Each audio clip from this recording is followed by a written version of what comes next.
In today's video, I'm going to teach you how to apply filters in Smartsheet. We'll walk through a simple example using a sample dataset that's already on the sheet, so you can clearly see what changes when a filter is applied and why. Think of filters as a quick way to show only the rows that matter right now without deleting anything or changing your underlying data. To begin, you can click anywhere on the sheet. If you want, you can select column 1, but it's not required. Then head to the top toolbar and click the filter option.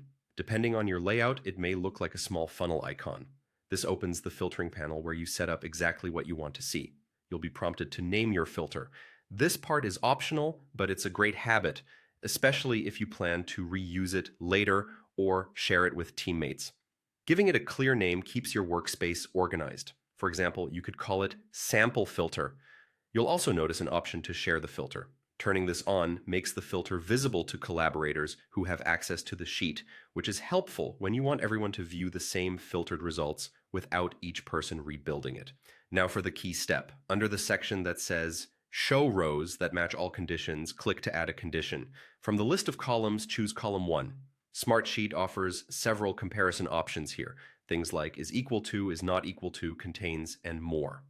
Because we're working with numbers in this example, select greater than.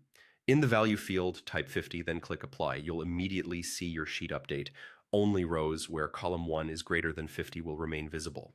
That's why in this demo, you might now see only 3-digit numbers. Values that don't meet the condition aren't deleted, they're simply hidden while the filter is active.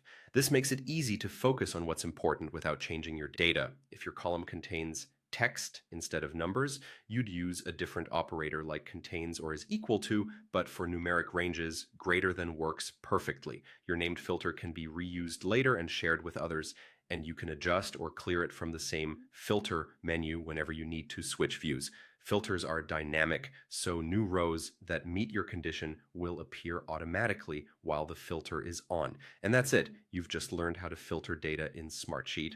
If you like this video, hit the like button, subscribe to this channel, and hit the bell icon for new uploads.